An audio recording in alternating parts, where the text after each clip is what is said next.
Okay, guys, and we're back with another episode of the Seth Solo Side Quest. I'm Seth from the Lonely Star podcast. In this episode, we're going to be looking at the fallout from Canelo versus William Scull to unify the world super middleweight division.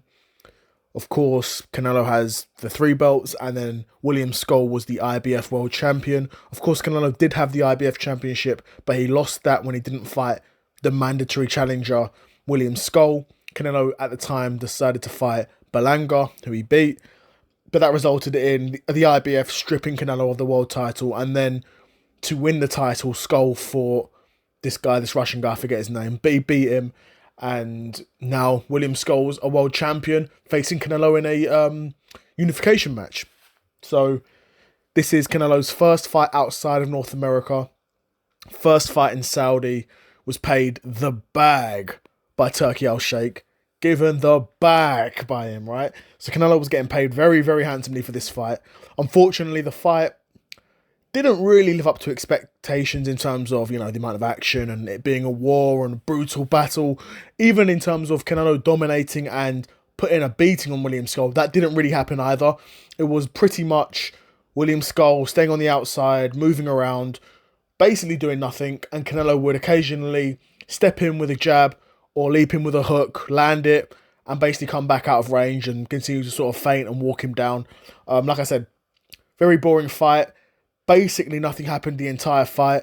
If you were to listen to an audio-only version of this fight, though, you would think, wow, Canelo's destroying this guy. At any point, Canelo's ready to just get him out of here. But watching the fight, nobody was really in any danger at any real moment in the fight. Neither guy took much damage. As a boxer myself, I don't blame either guy for doing that. Of course, going out there, it's a world title fight. You're getting paid very, very handsomely, whether you lose or win or lose for this fight. And William Skull's never fought at this level before. He may fight at this level again just because he didn't get absolutely battered by Canelo and has still got probably plenty in the tank, right? So he may very well get to world level again. And Canelo, of course, is established at world level. He's always going to be at this sort of level now. So I understand neither guy really going out there and overexerting themselves and trying to put them in a dangerous position. But the boxing fans obviously don't appreciate that. It puts them in an awkward position naturally. But yeah, an easy night for Canelo. And Canelo becomes now a 2 times undisputed super middleweight champion. Now, to become undisputed twice is very, very difficult. Now, that being said, he should never have lost the unified status because he didn't actually lose to anyone at super middleweight. It's not like Skull beat him for a belt and then they rematched and Canelo won. Skull got given the belt halfway on a technicality, and then when he had the chance to actually unify against Canelo, William Skull lost and Canelo won. And Canelo's now a 2 times undisputed world champion, which is, like I said, crazy and very, very rarely happens in the sport of boxing. Honestly, even becoming undisputed champ in boxing is very difficult to do, obviously, let alone doing it twice. No small feat.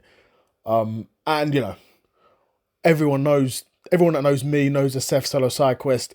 Canelo's pretty much on my Mount Rushmore of boxers. Probably he's definitely in my top 5.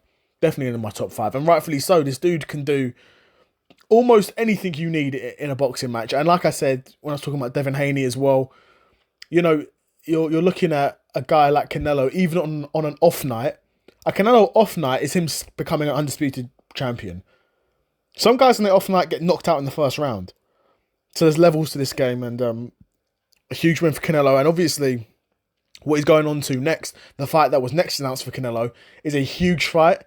Of course, it looks like it's going to be Terence Crawford, and that, again, it's going to get its own video because he deserves it. That's going to get multiple videos, I imagine, actually. But that's been confirmed. And yeah, like I said, that's going to get its own video. I'm not going to talk about that too much in this one, but crazy, crazy news. But yeah, another episode of the Seth Solo Side Quest in the bag, and I'm out. Peace.